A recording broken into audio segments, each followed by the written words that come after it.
Oi, o meu nome é Matheus e eu estou desenvolvendo meu próprio teclado eletrônico.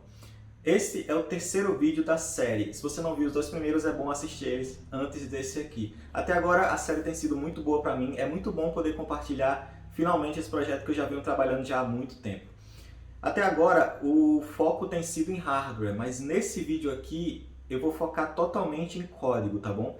O nosso Arduino, ele não é nada sem um código para controlar ele e dizer ao OPL o que fazer. Então, chegou a hora da gente dizer olá para um velho conhecido, o C++. Certo, a primeira coisa que eu quero que você conheça é a Arduino OPL2 Library. Essa biblioteca, o que ela faz é, via Arduino, não só Arduino na verdade, ela também funciona com o Raspberry Pi. Você consegue controlar um OPL2. Ou seja, essa lib é exatamente o que eu preciso, porque como eu falei nos vídeos passados, o OPL2 é bem complexo, ele é cheio de registradores e ele lida muito com música e física, e por causa disso seria muito difícil para mim realmente aprender por debaixo dos panos como fazer ele funcionar. Essa lib aqui tem o que eu preciso. Ela é código-fonte aberto, então eu posso pegar ela e usar. Essa lib originalmente foi feita para essa placa de circuito aqui. Essa placa ela tem um OPL2, fica bem aqui, ó, e ela recebe os comandos do Arduino ou do Raspberry Pi por aqui e controla o OPL2 para reproduzir som aqui, tá vendo? Tem um conector de som, tem até um potenciômetro para áudio. Dá para ver que essa placa tem algumas coisas que eu usei, inclusive. Por exemplo, ela tem aqui os conversores de som digital para analógico e amplificador, além de capacitor para filtragem. Então é bem próximo do que eu já desenvolvi até agora. Só que essa é a placa deles, não é a minha. Então, não necessariamente esse projeto tem exatamente o código que eu preciso. Inevitavelmente eu vou precisar modificar o código que tem aqui. Então vamos começar agora mesmo. Eu vou entrar aqui em Source, que é onde o código de verdade está. E aqui tem vários arquivos. Eu já li isso aqui, já entendi como funciona. Então eu vou pegar desses arquivos só o que importa para mim. Não são todos. Por exemplo, aqui tem OPL3. OPL3 é o sucessor do OPL2, não é o meu chip. Eu não preciso do OPL3 de forma alguma. Então o que eu vou fazer? Eu vou pegar só o OPL2. O .h e o .cpp, né? O header e o arquivo de implementação. Pronto, aí aqui está o header, aqui está o arquivo de implementação, esses dois arquivos eu vou precisar. Tem mais do que eles. Eu não preciso do OPL3, ok, OPL3 Duo também não tem nada a ver comigo. Tune Parser também não. Instruments, esse é um arquivo que eu vou precisar, eu sei que eu vou precisar. Daí eu também vou baixar o MIDI Drums e o MIDI Instruments. Esses são arquivos que basicamente contêm um código que ensina o OPL a imitar instrumentos. Eu vou dar um exemplo, eu vou entrar aqui em instrumentos e aqui a gente pode ver que existe uma definição de um array de informações. Essa informação não é humanamente legível, mas o que importa é que aqui tem a definição necessária para que o OPL2 saiba como se comportar para imitar um acordeão. Ou mais aqui embaixo, vários tipos de piano diferentes. Tem muitos instrumentos aqui, dá para dar uma brincada com alguns deles e ver quais soam melhor ou pior. Eu baixei o OPL2H, o CPP, o MIDI Instruments, o Drums e os Instruments. Ok, estou com o .h aberto. Como eu disse, vou precisar mexer no código dessa biblioteca. Não vai ser muito difícil não. Com o que eu estou preocupado aqui? Bom, existem algumas definições aqui de constantes como true, false e null. Não acho que elas sejam realmente necessárias, então eu vou de cara apagar tudo isso aqui. Aí beleza, aí vem a definição do header da biblioteca, tranquilo, não preciso me preocupar com isso. Aqui vem a definição de qual é o tipo de controlador que está sendo usado, se é um Arduino ou se é um Raspberry Pi. Sempre, no meu caso, vai ser um Arduino. Então eu não preciso dessas definições de qual é o controlador. O controlador é sempre o Arduino. Em seguida ele define qual é a placa que está sendo usada. Ele é definido por default como Arduino. De novo, eu não tenho a opção de usar Raspberry Pi. Para mim é sempre Arduino, então apaga isso aqui também.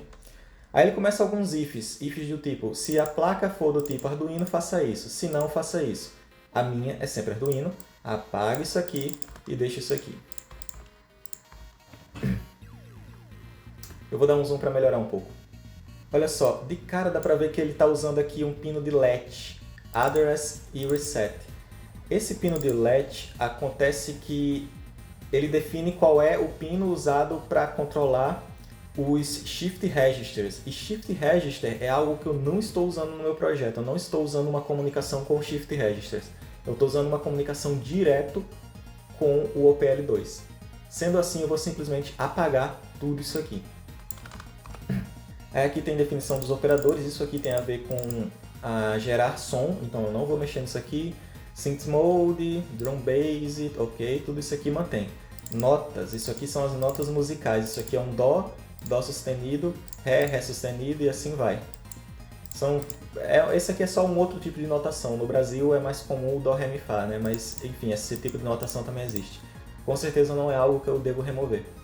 Número de oitavos, são 7 oitavos, número de notas, 12 notas, enfim, não precisamos mexer nisso. Tipo de placa, se for Arduino, faça isso. Bom, a minha é um Arduino, então remove isso aqui. Isso aqui também é outra coisa interessante. Essa definição é se deve ou não gravar algumas informações na ProgMem ou na RAM, na memória RAM. O que acontece? No Arduino você pode gravar informações na memória do programa ao invés da memória RAM, certo?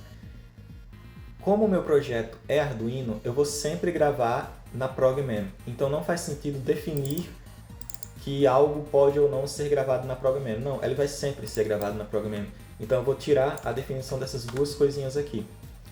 Aqui ele dá um include na biblioteca do Arduino, tranquilo. Vamos dar esse include. Esse else não vai acontecer porque a gente usa um Arduino.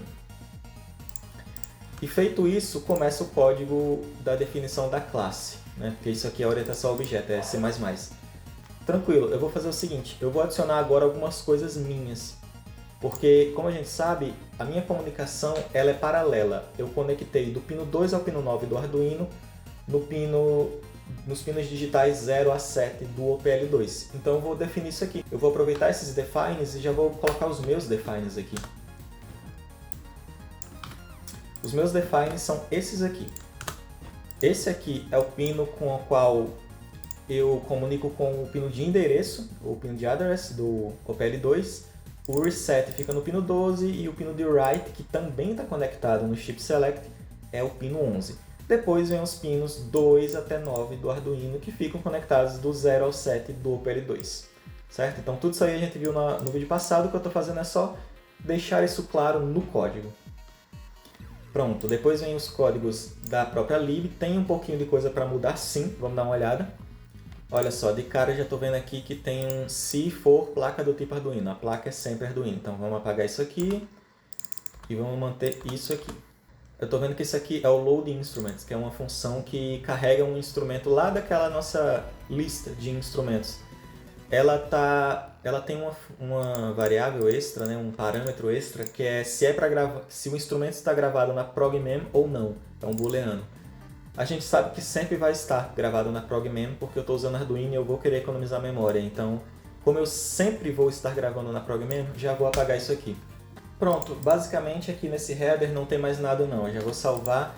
Isso aqui é mais ou menos o que eu preciso. Como eu disse, eu já tenho esse projeto feito. Então esse código que eu estou modificando aqui agora, na verdade, ele já está pronto, esse código ele já existe. Então eu estou só refazendo o que eu já tinha feito antes. Vamos para o CPP agora. O CPP tem uns arquivos de comentário no início para informar quem é o autor e tal, né? Naturalmente eu não vou apagar isso, eu quero deixar o crédito do autor. Mas aí a gente começa com algumas coisinhas relacionadas à placa, né? Como a gente sabe, estamos usando Arduino, então isso aqui já cai por terra imediatamente. No caso, não vamos usar SPI, vamos usar só o Arduino.h mesmo. A comunicação não tem nada de SPI. Isso aqui é executado caso seja uma placa Raspberry Pi. Beleza, já apaga esse código completamente. Eu vou escrever empty aqui dentro para deixar claro que eu deixei isso vazio de propósito. Esse comentário está aqui para dizer que é de propósito que isso está vazio. Vamos em frente. Aqui ele me permite setar quais são os pinos de reset, address e também os pinos de latch. Mas esses pinos eu na verdade já defini de forma constante, então esse construtor aqui não faz sentido para mim, eu vou apagar ele completamente. Depois vem a função begin, que pelo que eu estou vendo ela é executada pela init, que é a função que de fato inicializa. O autor considera essa função deprecated, mas sinceramente eu não preciso seguir exatamente o que o autor escreveu. Pelo que eu estou vendo aqui, a begin, o que ela faz é setar a comunicação serial, porque ele tem algum tipo de debug que você pode fazer via serial. Eu não vou fazer esse debug direto na lib não, sinceramente. Então o que eu vou fazer? Eu vou apagar completamente a função begin. Então apaga ela daqui, naturalmente tem que apagar da definição do ponto H também, né? Tá aqui ela, já apaga direto. E aí aqui na init eu preciso inicializar os meus pinos, né? Que no caso seria um código mais ou menos assim. O que eu estou fazendo nesse código? Pin mode no address, lembrando, address está definido aqui, ó. Ele é o 13, pino 13. Então, pino 13 digital do Arduino é output. Assim como todos os outros pinos de comunicação do Arduino são output. Ele não recebe nada do OPL, ele só envia coisas para o OPL. Depois eu coloco o pino de reset em high, porque eu não quero resetar. O pino de reset, lembrando, ele ativa em low, então eu vou deixar ele desativado, não quero resetar. Coloco o address em low, ou seja, eu quero escrever o endereço. O write em high, ou seja, eu não quero escrever agora. Espero um pouquinho para que o OPL2 receba esse comando corretamente. Não necessariamente precisa deixar isso aqui, mas eu gosto.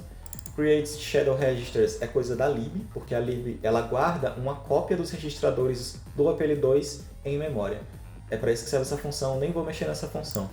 E depois eu reseto o OPL2. Essa é uma função também da lib para garantir que ele comece zerado. O OPL2 começou a sua operação agora, quando eu executo a init. Depois vem o próprio reset. Olha só que interessante. Digital write, pino de reset em low. Pino de reset não existe para a gente. Para a gente é uma definição via macro, então é assim.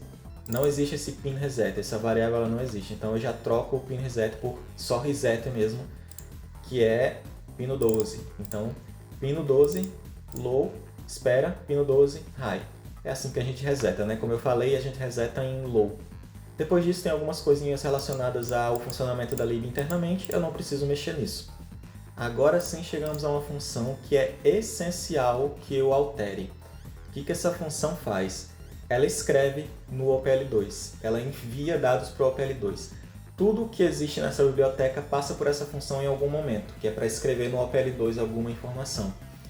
E é por isso que é basicamente só essa função que eu preciso editar, só esse método aqui. Porque o resto da lib tem que funcionar do jeito que ela tem que funcionar mesmo. É só na hora de se comunicar com o OPL2 que eu preciso mexer. Então eu vou reescrever isso aqui completamente. Essa é a minha versão dessa mesma função, olha só. Coloque o address em low, porque primeiro eu quero escrever o endereço. Aí eu vou byte por byte, ou melhor, bit por bit, escrever em cada um dos pinos. Porque, como eu falei, cada um desses pinos é um bit de um grande byte, de 8 bits, não é?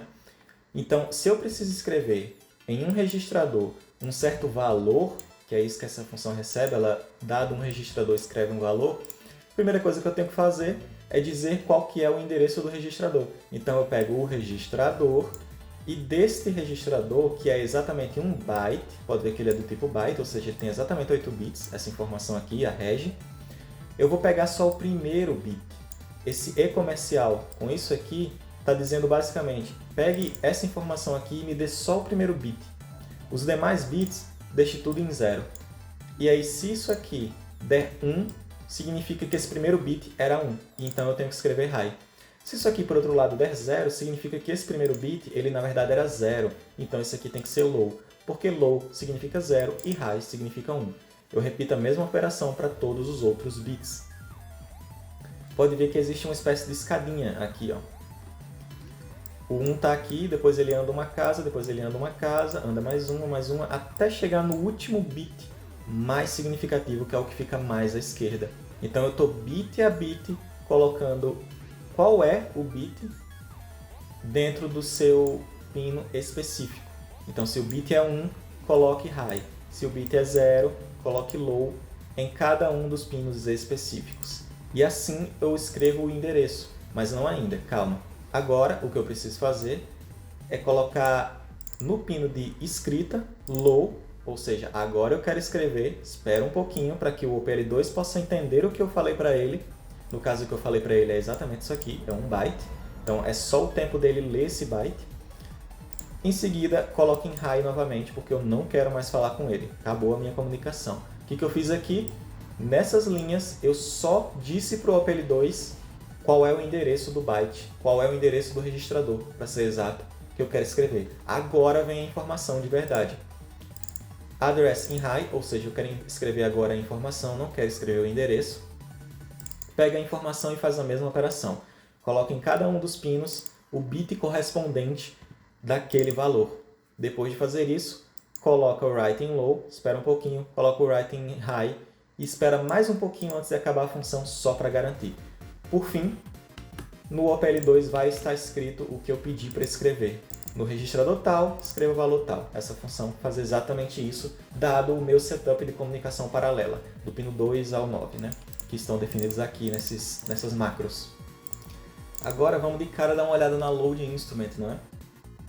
Dá para ver aqui que existe o load instrument sendo definido. Ele é definido se for Arduino, defina desse jeito. Se não for Arduino, defina desse. Tranquilo, a gente sempre vai usar Arduino. Então defina sempre desse jeito aqui. Ela recebe um from progmem, mas a gente sabe que ele vai sempre escrever, ele vai sempre ler da progmem. Então apaga isso aqui para ficar igual à definição lá no ponto H. From progmem agora é um atributo que não existe mais, mas tudo bem.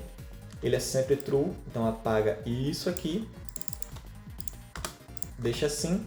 Aqui eu estou vendo que ele está testando se a placa é um Arduino. É sim, é sempre Arduino. Pronto.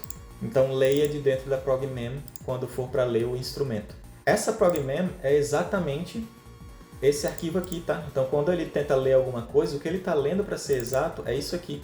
São esses bytes aqui que definem como o OPL2 deve imitar um instrumento. Pode ver que está tudo gravado na progmem, de fato.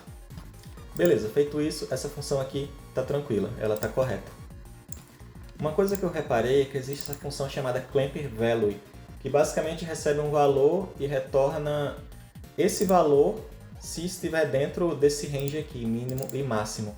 Se ele estiver abaixo, ele retorna o mínimo, se ele estiver acima, ele retorna o máximo. Mas é uma função muito simplesinha, que basicamente usa esse código aqui, já que o nosso é Arduino, né? Ele vai sempre usar esse código aqui, esse aqui. Então, eu não acho que faça sentido essa função sequer existir. Eu acho que faz mais sentido trocar tudo por constraint. Então, onde tiver esse clamp, eu vou trocar por constraint, porque já vai servir. Não é necessário criar uma função só para isso. Então, eu vou apagar ela daqui e vou apagar ela da ponta H também. Com isso feito, nós temos a versão final, entre aspas, dessa lib. Tá? Então, o que nós fizemos foi modificar a lib para ela funcionar de acordo com o nosso projeto. E agora a lib faz o que eu preciso que ela faça. Mas, sozinha, essa lib não faz nada. Eu preciso do arquivo main, o arquivo principal do nosso projeto Arduino, que é esse arquivo aqui. Nesse arquivo, eu já explico o que ele faz. A gente usa o opl2.cpp, eu incluí ele aqui. No caso, eu teria que ter incluído o .h, mas vamos ignorar esse aqui, tá bom? E incluir também o MIDI Instruments, beleza? O que isso aqui faz? Primeiro, eu defino uma versão para essa lib, que eu chamei de MTE 1.0. Defino o OPL2 aqui como uma variável global. Perceba, eu estou instanciando uma variável global do tipo OPL2. OPL2 é justamente a nossa comunicação aqui, a nossa classe de comunicação com o OPL2. Tá? Então, eu estou definindo uma variável desse tipo aqui. Na prática, eu estou definindo um objeto da classe OPL2. Direto na stack, não estou usando alocação dinâmica porque isso aqui é Arduino, né? Depois vem algumas funções auxiliares muito úteis. O que acontece? A setInstrument define um instrumento para um canal. Existem 9 canais, já falei sobre isso antes. Eu nunca vou querer instrumentos diferentes em canais diferentes. Eu sempre vou querer o mesmo instrumento em todos os canais. Então eu criei uma função chamada setAllChannelsInstrument, que coloca o mesmo instrumento para todos os canais. Ela recebe um instrument, que também é uma classe, um tipo, na verdade, definido aqui, tá vendo? e ela seta o instrumento, set instrument, para todos os canais, todos os 9, do 0 ao 8. Mesma coisa para o volume, quando eu quiser configurar o volume, eu quero configurar em todos os canais, não só em um. Mesma coisa para o attack, decay, sustain, release, tá bom? Então essas funções são funções auxiliares só para isso. Próxima coisa que eu faço, inicio a comunicação serial. Eu vou precisar dessa comunicação, ao menos por enquanto, da comunicação serial. Depois isso aqui vai ser removido completamente. Lembra que na biblioteca ele tinha uma comunicação serial, né? Pois é, eu trouxe para cá. Então, depois eu chamo o init. Quem lembra do init? Ela inicializa todos os pinos, então função necessária para usar o OPL2, coloca na setup, claro. Depois eu carrego o instrumento piano1 aqui nessa variável piano e uso minha função auxiliar set all channels instrument para piano. Depois eu coloco set all channels volume, ou seja, o volume de todos os canais para 0. Lembrando, falei isso em vídeo passado, o OPL2 é invertido, ele tem lógica invertida, então 0 é na verdade o máximo e não o mínimo, tá? Importante isso. Agora no loop, eu testo se o serial está disponível, enquanto não tiver, fique preso nesse loop. Quando estiver disponível, começa a ler comandos. Como é que funciona um comando? Primeiro leia a string até encontrar um ponto e vírgula, porque todo comando termina em ponto e vírgula. Isso aqui eu estou basicamente definindo uma API. Para mim, meus comandos sempre terminam em ponto e vírgula. Depois, split point igual a 0, porque você vai separar esse comando. Como? Usando 2 pontos. Você vai ler o comando até achar 2 pontos. Quando você achar 2 pontos, você vai separar esse comando em 2 partes. Aqui embaixo estão as 2 partes. Primeira parte, nome do comando. Segunda parte, parâmetros do comando. Então, basicamente, o que eu estou fazendo aqui é criar toda uma interface de comunicação serial com o meu Arduino para que eu possa controlar o Arduino e o Arduino, por sua vez, controla o OPL2, tá bom? Primeiro comando. Se o command name for igual a ver, eu vou considerar que você está querendo ler qual é a versão dessa biblioteca que eu desenvolvi.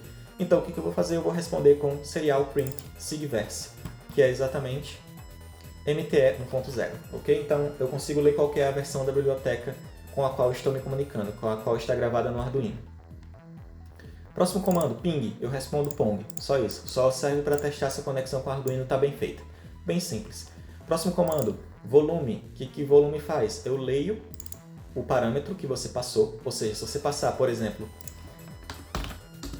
volume, 2 pontos, 100, ponto e vírgula, eu vou entender que você quer setar o volume para o máximo, que é 100.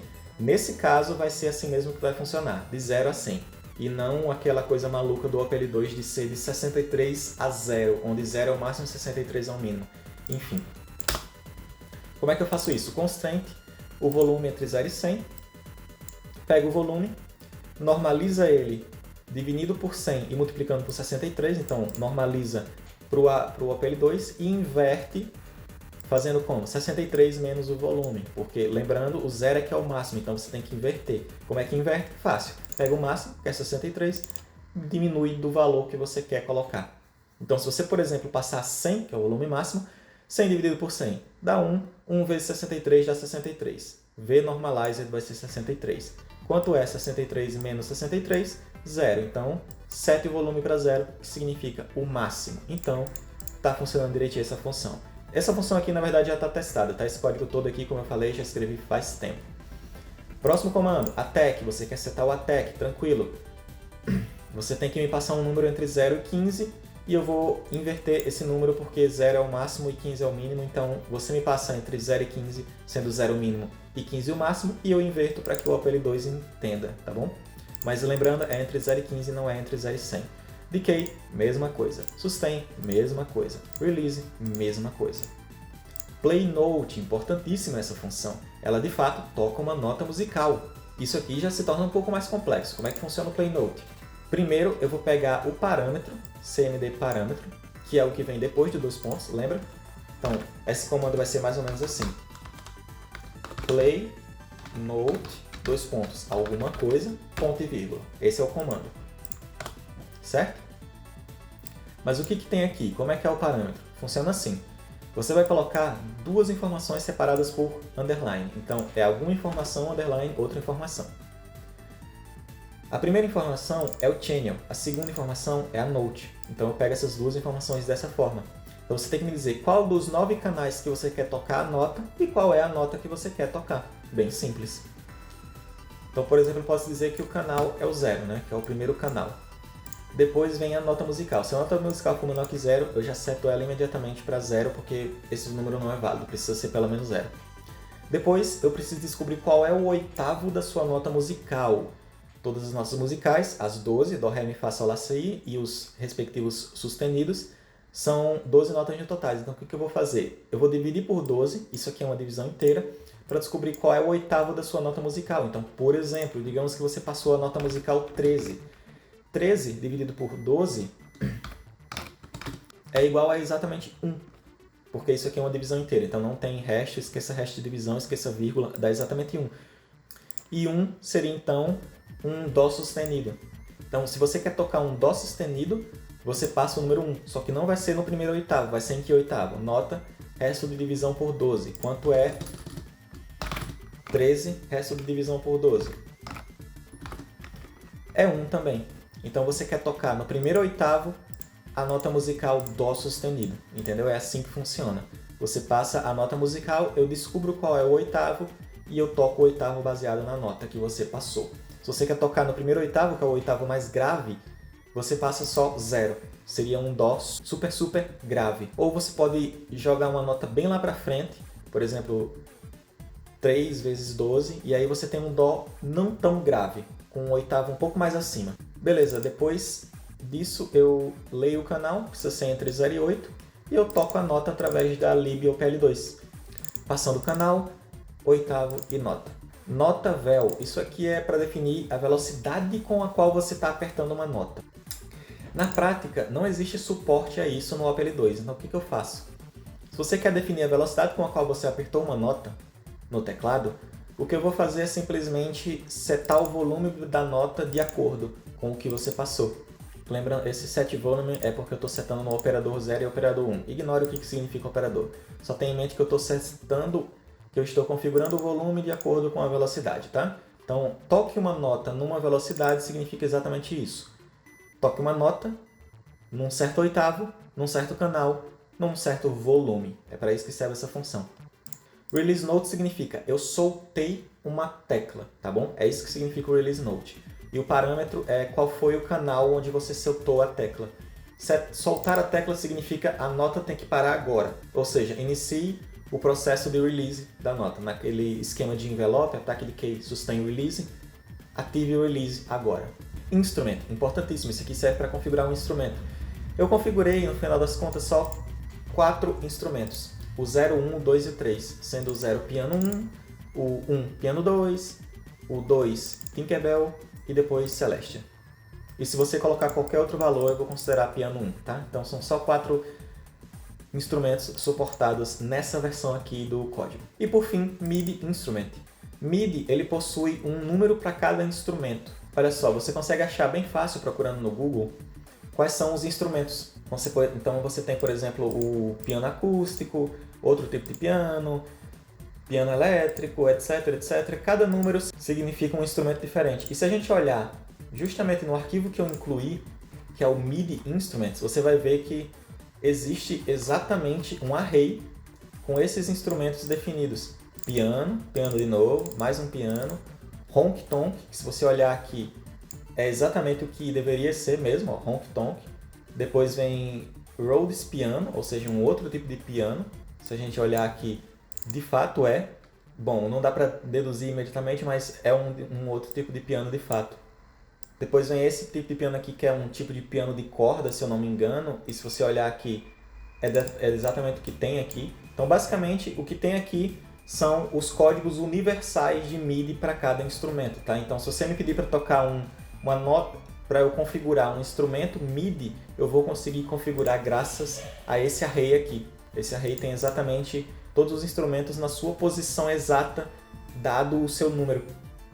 Então, o que eu estou fazendo aqui no teclado é exatamente isso, é carregar de dentro dos MIDI Instruments exatamente qual é o instrumento que você quer, sendo que ele tem que estar dentro desse range aqui, entre 0 e 127, que é basicamente o range que eu suporto.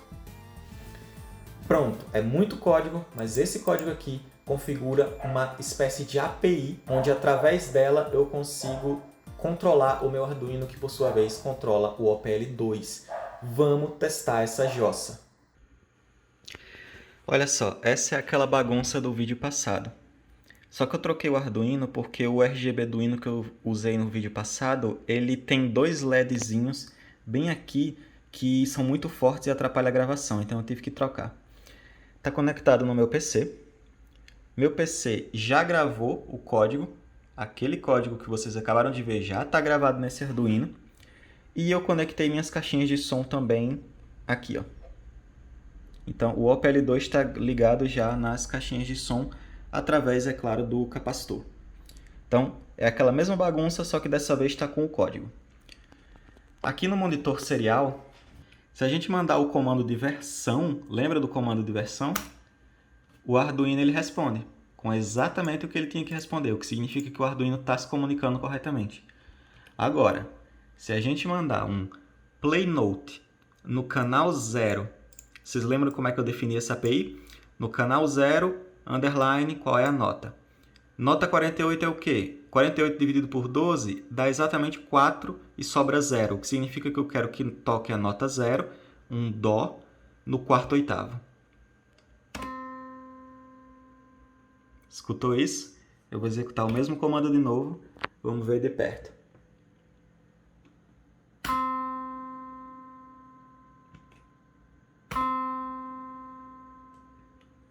Sincronizado com o que eu aperto. Massa, né? Vamos tentar uma nota diferente? Vamos tentar um Ré. 49 é o Dó sustenido, 50 é o Ré. Percebeu que agora está mais agudo? É porque isso é um Ré, não é mais um Dó. Ainda no quarto oitavo. Bom, é isso. Temos algo que chega perto de poder ser chamado de um teclado. Mas ainda não é realmente um teclado. Isso aqui não é o que eu quero no fim das contas. Está na hora de dar um grande passo nesse projeto. Está na hora de adicionar isso aqui ao projeto. No próximo domingo, às 9 da manhã.